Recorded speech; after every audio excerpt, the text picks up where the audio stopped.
Hello, boys and girls, and grown-ups too. It's me, Miss Ave, and I'm ready to read you another Bible story. This story is called The Terrible Lie. And remember, we're reading out of one of my favorite children's Bible, that is the Jesus Storybook Bible. The Terrible Lie. Adam and Eve lose everything, from Genesis chapter 3. Adam and Eve lived happily together in their beautiful new home.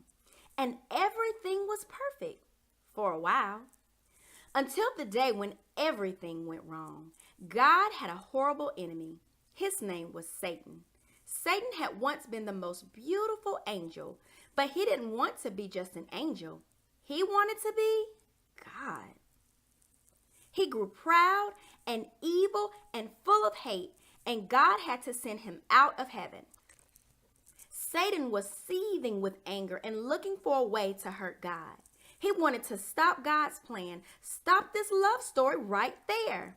So he disguised himself as a snake and waited in the garden. Now, God had given Adam and Eve only one rule. Don't eat the fruit on that tree, God told them, because if you do, you'll think you know everything. You'll stop trusting me, and then death and sadness and tears will come. You see, God knew that if they ate the fruit, they would think they didn't need him, and they would try to make themselves happy without him.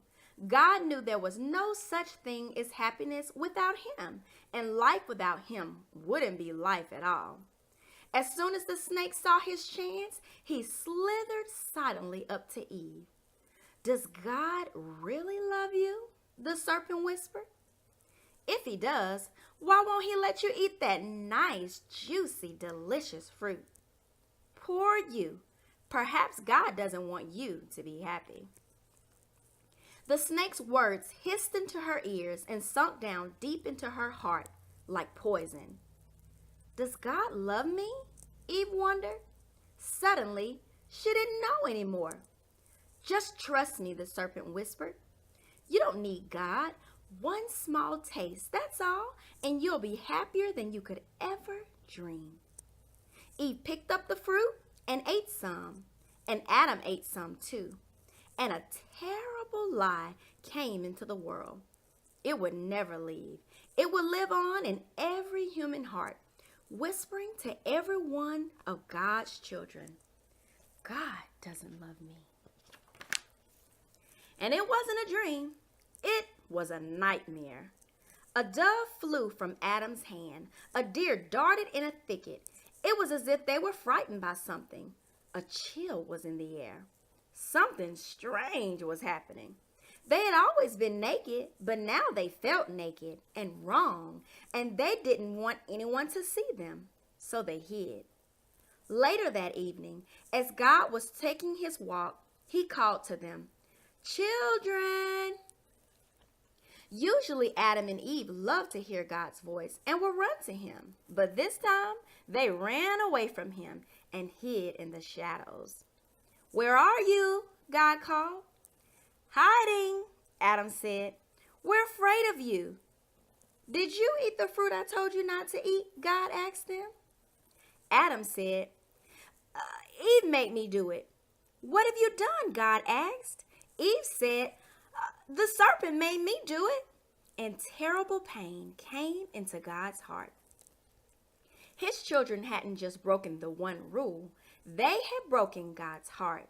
They had broken their wonderful relationship with him. And now he knew everything else would break. God's creation would start to unravel and come undone and go wrong. From now on, everything would die, even though it was all supposed to last forever. You see, sin had come into God's perfect world, and it would never leave. God's children would always be running away from him and hiding in the dark. Their hearts would break now and never work properly again. God couldn't let his children live forever, not in such pain, not without him. There was only one way to protect them. You will have to leave the garden now, God told his children, his eyes filling with tears. This is no longer your true home. It's not the place for you anymore. But before they left the garden, God made clothes for his children to cover them. He gently clothed them, and then he sent them away on a long, long journey out of the garden, out of their home. Well, in another story, it would all be over, and that would have been the end. But not in this story. God loved his children too much to let the story end there. Even though he knew he would suffer, God had a plan, a magnificent dream. One day, he would get his children back. One day, he would make the world their perfect home again. And one day, he would wipe away every tear from their eyes. You see, no matter what, in spite of everything, God will love his children with a never stopping, never giving up, unbreaking, always and forever love.